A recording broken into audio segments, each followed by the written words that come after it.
नमस्कार दोस्तों, स्वागत है आप सभी का हमारे चैनल ऑनलाइन एंड ऑफलाइन ज्ञान में। आज की जो अपडेट है यह है अपडेट रेलवे अप्रेंटिसशिप की है। बहुत ही लंबे समय बाद रेलवे में अप्रेंटिसशिप आई है। आप लोगों का टाइम वेस्ट नहीं करूंगा, पहले कुछ इंपॉर्टेंट चीज़ें आप लोगों को बता देता हूँ। सबसे पहले ये जो अप्रेंटिसशिप है ये ऑल ओवर इंडिया की है। भारत के आप किसी भी स्टेट से इसका फॉर्म फिल कर सकते हैं, पहला पॉइंट। दूसरा पॉइंट, अगर आपके 50% से कम है तो आप इसका फॉर्म नहीं फिल कर सकते। जो बच्चे एससी से हैं, एसटी से हैं, उनको 5% का रिलैक्सेशन दे दिया है, लेकिन जो जनरल है, ओबीसी है, उनको किसी भी प्रकार का रिलैक्सेशन नहीं दिया है। मैं एज की बात करूं तो एज जो है यहाँ पर 15 से 24 साल, ध्यान रखना 15 से 24 साल का एज का क्राइटेरिया है। फॉर्म की बात करूं तो फॉर्म 2/11/2020 से 1/12/2020 तक आप इसका फिल कर सकते हैं। तो अभी लगभग आप लोगों के पास 1 महीना है, आप देखो किस तरीके से फॉर्म फिल होता है। एक और इम्पोर्टेंट चीज़, इसका फॉर्म फिल करने के लिए आपका कोई भी चार्जेस नहीं लगेगा, फ्री ऑफ कॉस्ट फॉर्म है।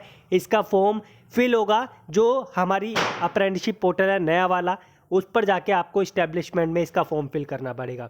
लेकिन फॉर्म फिल करने के लिए आपको प्रॉपर रिसर्च करना पड़ेगा, क्योंकि इन्होंने नोटिफिकेशन में किसी भी प्रकार का क्राइटेरिया नहीं दे रखा कि इस्टेब्लिशमेंट में अगर हम जाएंगे तो किस तरीके से जो है हमें वहाँ पे इस्टेब्लिशमेंट सर्च करना है। ये आप लोग को खुद ही दिमाग लगाना पड़ेगा। मेरे सामने नोटिस आया है, सो मैं अपनी तरफ से रिसर्च कर लेता हूँ। आप मुझे बता देना कि हमें मिल नहीं पाया, और जिसको मिल जाता है प्लीज़ स्टेप कमेंट बॉक्स में मेंशन कर देना, सो दैट आपकी तरह दूसरे बच्चे भी इसमें अप्लाई कर सकें। अदरवाइज़ 2-3 दिन बाद या फिर सैटरडे संडे को मैं आप लोगों के लिए फॉर्म की वीडियो लाने की पूरी कोशिश करूँगा।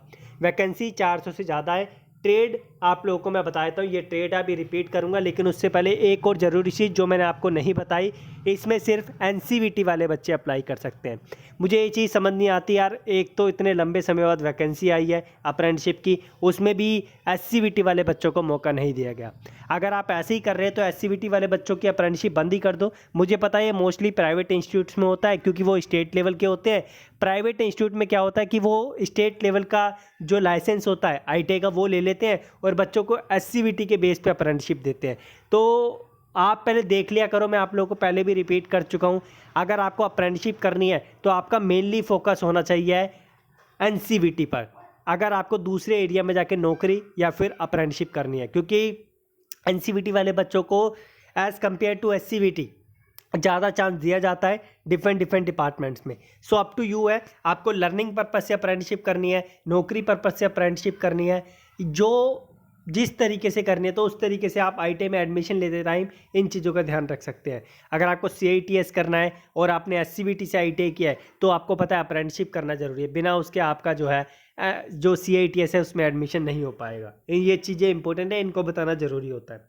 तो यहाँ पर ट्रेड में बता देता हूँ, वेल्डर है, टनर है, फिटर है, इलेक्ट्रीशियन है, स्टेनोग्राफर, हिंदी इंग्लिश दोनों है, आपका हेल्थ एंड सैनिटरी इंस्पेक्टर है, कोपा है, मशीनिस्ट है, आपका डीजल मैकेनिक है, आपका यहाँ पर mechanic refrigeration and air conditioning है, mechanic auto electrical and electronics है। उसके बाद ये जो ऊपर वाली थी रायपुर मंडल की है, ठीक है, ये डिवीज़न है इन लोगों का, और दूसरी जो है वैगन रिपेयर शॉप रायपुर की है।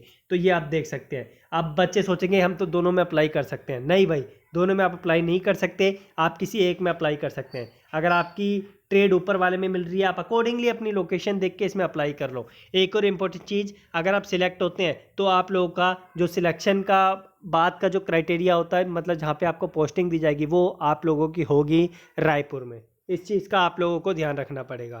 सो यहाँ पर जो है कुछ इन्होंने रिलैक्सेशन दिए हुए हैं, प्लीज़ इसे केयरफुली पढ़ लेना। उसके बाद इन लोगों ने जो है यहाँ पर जो क्राइटेरिया दे रखा है, वो क्राइटेरिया दे रखा है एज का, और आपको 10th प्लस आईटीआई पास होना चाहिए, वो भी क्राइटेरिया दे रखा है। उसके बाद यहाँ पर अप्रेंटिसशिप प्रशिक्षण की अवधि और छात्रवृत्ति। देखो बहुत सारे रेलवे विभाग ऐसे, बहुत सारे क्या 99% ऐसे हैं जो क्या करते हैं कि आप लोगों को बताते नहीं है कि आपका जो स्टाइपेंड का मतलब अमाउंट है वो कितना होगा। तो यहाँ पर इन्होंने कुछ नहीं बताया, तो मिनिमम 7,000 मान के चलो।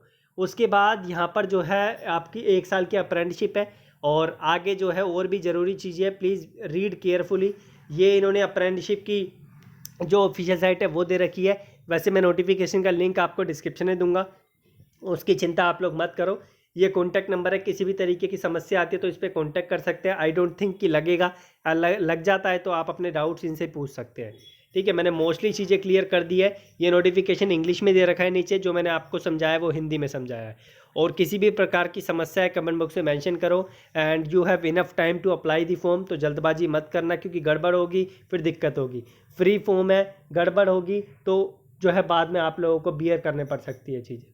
बाकी thank you so much, keep in touch, channel को सब्सक्राइब करके रखो। एक अभी एमएफ की अप्रेंटिसशिप भी आ रखी है, कोशिश रहेगी कि कल मॉर्निंग या फिर आज रात में आप लोगों को उसकी वीडियो प्रोवाइड कर सकूं। धन्यवाद। और ध्यान रखना, जब चैनल सब्सक्राइब करोगे तो बेल आइकन जरूर प्रेस कर लेना, अदरवाइज़ आप लोगों को जो इंपॉर्टेंट नोटिफिकेशन है वो टाइमली नहीं मिल पाएंगे।